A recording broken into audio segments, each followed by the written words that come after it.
So you finished weaving your bag and you're ready to finish the bottom. Great. So let's take it off the loom.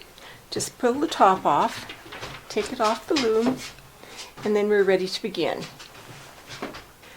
So sometimes the final use of the weaving dictates the way you finish the bottom. For example, if you're doing round, then you want a wrapped bottom. These two round pieces have a wrapped bottom. You can also do oval shapes with the wrapped bottom. Sometimes the yarn dictates how you finish the bottom. For example, this nice fine yarn, it said, how about fringe on the end, and then has the twined bottom on it.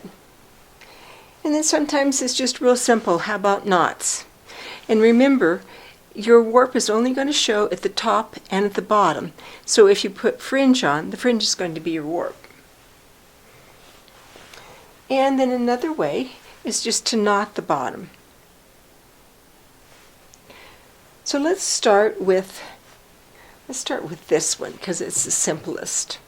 So all you're going to do is decide where the side is, and my side is right here where I started. So all you do to knot the bottom is you put, you put a warp from the top and a warp from the bottom, do an overhand knot, and pull it up close to your weaving, and then cut your fringe off the length you want it. And that's all there is to this type of finish. So if you want a twined bottom like this one, then again decide your side, and you should have left your weaving a couple strands a little bit long, and then all you do is you actually twine the front and the back together. So just do a row, regular twining with the front and the back together. Let's see a minute how this works here. And you can either twine across with 2 strands. I was using 2 up here, so I'm doing 2 at the bottom. So actually I have 4 twined together. Push it up tight to your weaving.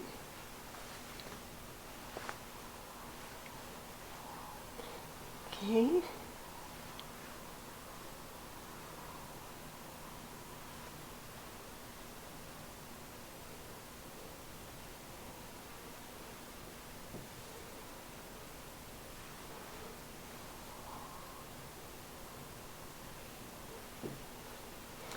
I kind of like this one, but of course if you do this technique you always have fringe. So of course it depends whether you want fringe or not.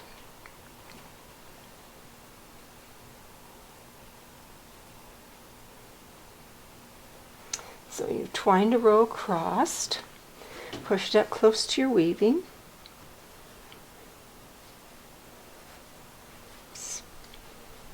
And this is kind of a short bag, it's just a demonstration piece. Check the other side, make sure it's all pushed up nice and tight.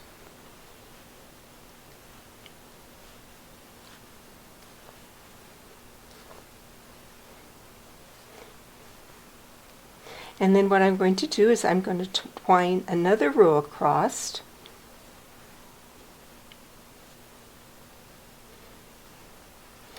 And 2 or 3 rows is usually adequate, but you can put as many twined rows as you want on, remembering to push it up all the way. So this makes a nice firm bottom. 2 or 3 rows is ample. And then sometimes, depending on the yarn, if I have a slippery yarn or it looks like it's not going to stay in place, I sometimes cheat and I put a little row of glue right along the bottom here. And that's how you get this bottom. Trim your fringe off wherever you want it. Makes a nice sturdy bottom. Now if you want just plain knots, first thing you need to do is turn your bag wrong side out.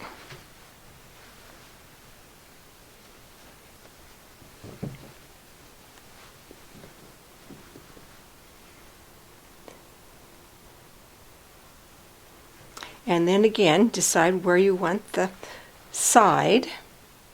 I kind of lay it out with my warps to each side. It's going to be like that. Okay. And then you decide, do you want one warp from each front and back, or do you want to knot it in twos?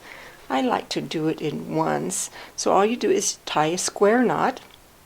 Make sure you do a square knot and not a granny knot.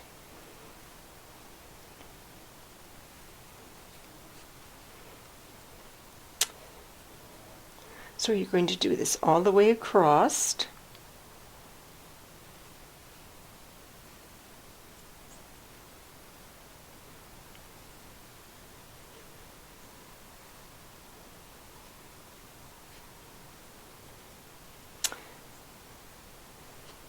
Okay, so I'm going to do that all the way across, and then I'm going to trim them off to about 1 inch. And then if the warp is slippery, just put a little spot of glue on the knots all the way across. So this is the fastest bottom that I like to do. And then at this time when it's wrong side out, now is the time to check your knots. If you have knots that are kind of sloppy, you want to untie them and retie them in a square knot.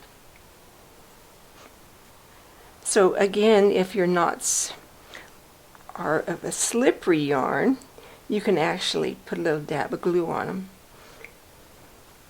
So I just retie them so they're nice and neat, and then trim them off. And most people line their bags so that doesn't show at all. So I've got one there and maybe a few on the other side to knot. And that gives you this bottom. Okay, if you want to do a wrapped bottom, you need to cut your warps at least 18 inches and maybe 2 feet longer than you normally would. Of course, it depends on how large your bag is or your weaving, what the intended use is. So to do this, you need an extra piece cut and use your warp. And I'm using a contrasting color so you can see what I'm doing, but normally you would use your warp yarn. So you want to take a warp and go under and over that extra piece, and then the next one go over and under, and I come up between them just like that, and go under and over. And as you're doing this, you want to pull it up tight, and you want to keep this pulled up tight. It takes a few on here before it actually begins to shape. So you're going to go over that extra cord and under it. So you're forming a loop around that extra cord.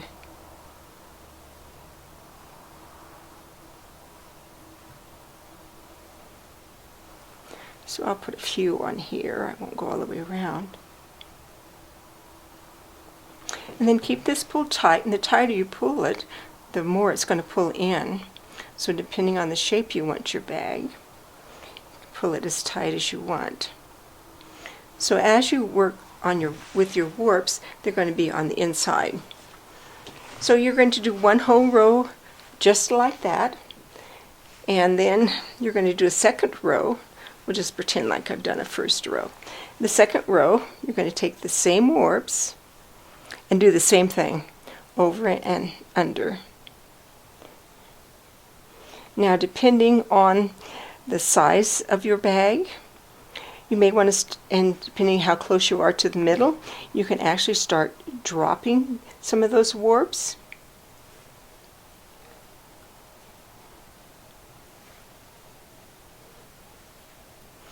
And of course, if you have thinner warps, you could even go around this twice. Again, pull on your cord in the middle, and that tightens up the.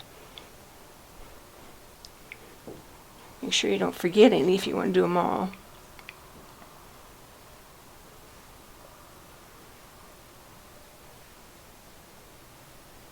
This is an old macrame technique, and I'm not sure what it's called, but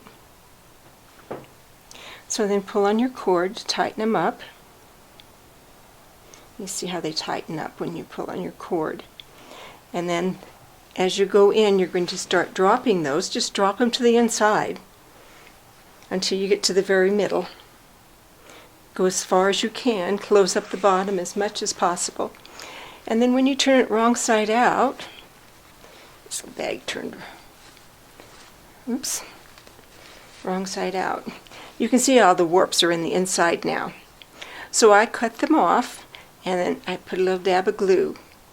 And this doesn't have many knots on the inside, but I have a few knots.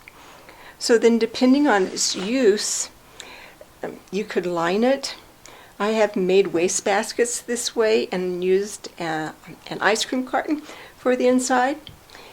This is a wine bottle cover, so I'm not going to do anything.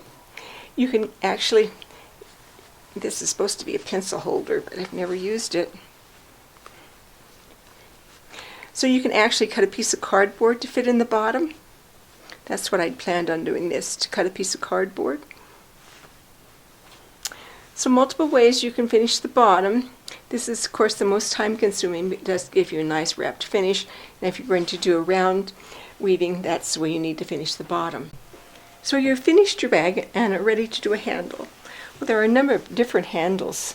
This one has a leather handle on it, but if you don't know a leather worker, you can actually run to your local thrift shop, get a handbag that has a good handle on it, and put that on. This is a technique I use quite often because it's quick and easy. It does have a knot on the outside and fringe, so if you don't like that, it won't be appropriate for your bag.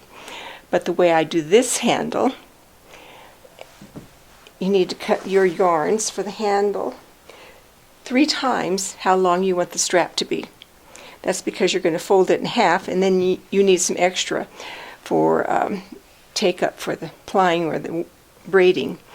And then you're going to work it on the side. You're going to actually work it between those warps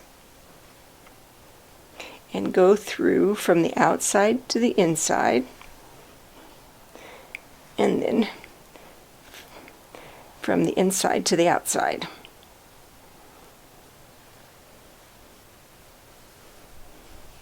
And then fold it in half.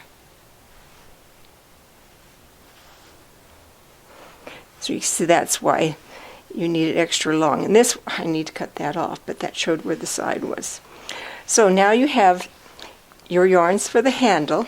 You can do a number of things. You can braid them. There are all kinds of braids you can use.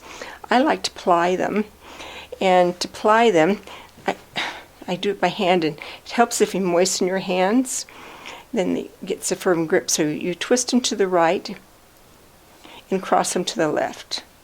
So if you twist them to the right, and I often do this on my leg, so I'm kind of working at a disadvantage here. So give it a lot of twists to the right and cross them to the left. Twist to the right and cross to the left. And that gives you that plied look. So you would do that all the way the length of your yarns, and then you would take it to the opposite side. Let's pretend like I've plied that all the way across to the opposite side, and then you go through the warps again like you did at the beginning from the inside out. And then when you get them to the outside, you're going to tie a knot just like this, and that holds them all in place.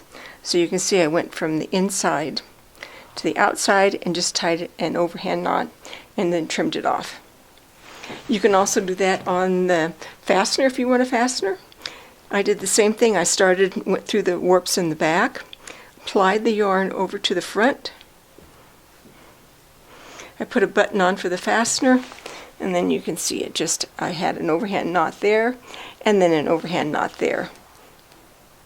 Another just quick and easy way to do a fastener. So enjoy the process. Happy weaving!